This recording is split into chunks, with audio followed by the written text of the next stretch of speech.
Ballon d'Or নিয়ে কিন্তু Lautaro Martinez চিন্তা করছেন না। তার কাছে এটাই সার্থকতা, তার দল কোপা আমেরিকা জিতেছে এবং সে 5টি গোল করে দলের জয়ে ভূমিকা রাখতে পেরেছেন। লাউতারো মার্টিনেজ যে তার বিশ্বকাপ ব্যর্থতাকে কোপা আমেরিকা জয়লাভ করে ভুলে যেতেই পারে, তার পারফরমেন্স নিয়ে সে সন্তুষ্ট থাকতেই পারে, কিন্তু তার পারফরমেন্স যা ছিল ক্লাব ফুটবল এবং কোপা আমেরিকায়, তাতে সে ব্যালন ডি'অর পাওয়ার রেসে এগিয়ে রয়েছেন। তাছাড়া কোপা আমেরিকা ছাড়া ইউফা ইউরোতেও কিন্তু কিছু প্লেয়ার ভালো করেছে। তাছাড়া ক্লাব ফুটবলেও কিছু প্লেয়ার রয়েছে, তো কাউকেই ছোট করার উপায় নেই। তার আগে একটি কথা জানিয়ে রাখি, এই যে ব্যালন ডি'অর পাওয়ার উপায়টা কি? সারা বিশ্বের সেরা 100 জন স্পোর্টস সাংবাদিকের ভোটের মাধ্যমে ব্যালন ডি'অরের যোগ্য দাবিদারকে পাওয়া যাবে, অর্থাৎ এটা একটি ভোটিং প্রসেস। গোল.com-এর মতে ব্যালন ডি'অরের দৌড়ে 1 নম্বরে রয়েছেন রদ্রি।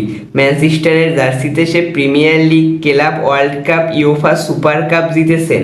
ইউফা ইউরোর সবকয়টি ম্যাচই ভালো পারফরমেন্স করেছেন। স্পেনকে ফাইনালে জেতানোর বড় নায়ক কিন্তু এই রদ্রি।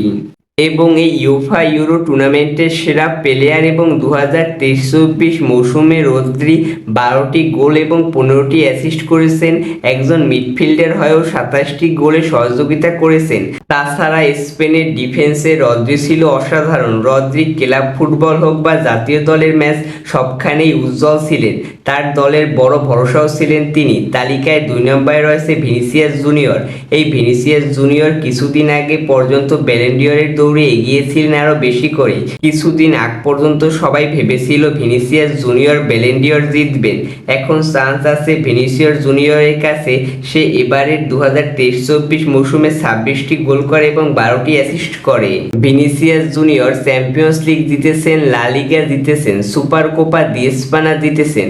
ব্রাজিলিয়ান এই ফরোয়ার্ড রিয়াল মাদ্রিদের হয়ে তার সেরা সময় ছিলেন, কিন্তু জাতীয় দলের হয়ে শুধু একটা ম্যাচে জোড়া গোল করেছিলেন, কিন্তু শেষ পর্যন্ত যে ব্রাজিল সফল হতে পারেনি। ভিনিসিয়াস জুনিয়র কোপা আমেরিকায় জাতীয় দলের হয়ে বড় সাফল্য পায়নি। সেই কারণে ভিনিসিয়াস জুনিয়র ব্যালন ডি'অরের দৌড়ে পিছিয়ে আছেন। জুড বেলিংহাম 3 নম্বরে রয়েছেন, যে 2023-24 মৌসুমে 27টি গোল করে এবং 17টি অ্যাসিস্ট করেছে। জুড বেলিংহাম মোট 44টি গোলে সরাসরি অবদান রেখেছে। চ্যাম্পিয়ন্স লিগ, লা লিগা, সুপার কোপা দি স্পানা জিতেছে। কিন্তু ইউরোতে যে ইংল্যান্ড ব্যর্থ হয়েছে, সেটাই কিন্তু জুড বেলিংহামকে ব্যালন ডি'অরের দৌড়ে পিছিয়ে রেখেছে। তালিকার 4 নম্বরে রয়েছে ডানি কারবাহাল। তিনি 2023-24 মৌসুমে অসাধারণ ফর্মে আছেন। 60টি গোল করেন, 8টি অ্যাসিস্ট করেন, মোট 15টি গোলে অবদান রেখেছেন।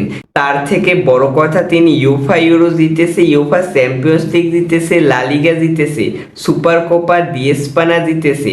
তাই ব্যালন ডি'অর জেতার দৌড়ে আরেকজন অন্যতম দাবিদার ডানি কারবাহাল। তালিকার 5 নম্বরে রয়েছে লাউতারো মার্টিনেজ, যে বর্তমানে তার সেরা ফর্মে রয়েছে।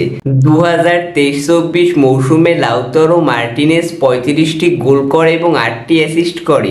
মোট সে 43টি গোলে অবদান রেখেছে। তাছাড়া কোপা আমেরিকা, সিরিয়া ও সুপার কোপা ইতালিয়ানা জিতেছে। ক্লাব ও জাতীয় দলে লাউতারো মার্টিনেজ সাফল্য আছে। সেরা 5-এর মধ্যে যারা আছে তারাই কিন্তু ব্যালন ডি'অরের যোগ্য দাবিদার হতে পারে। তাছাড়া এরপরে যারা রয়েছে তাদেরও জেতার সম্ভাবনা রয়েছে।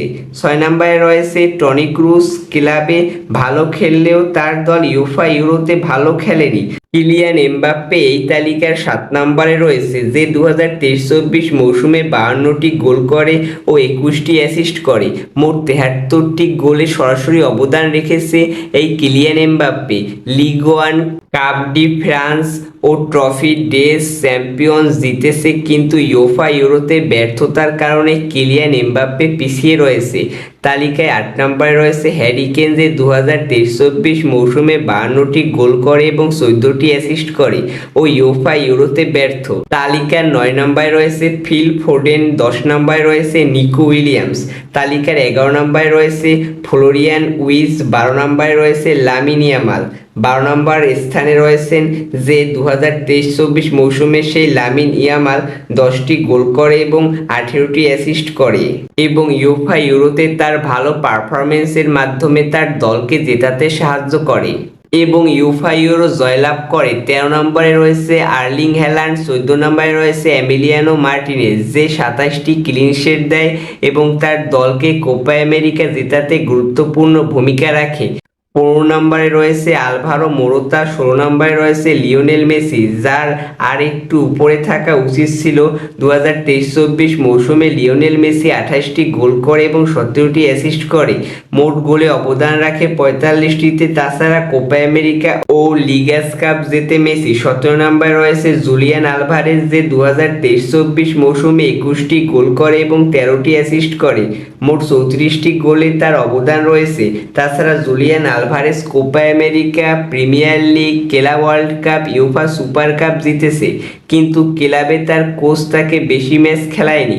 যদি খেলাতো তাহলে আলভারেজ ব্যালন ডি'অরের তালিকায় আরও উপরে থাকতো।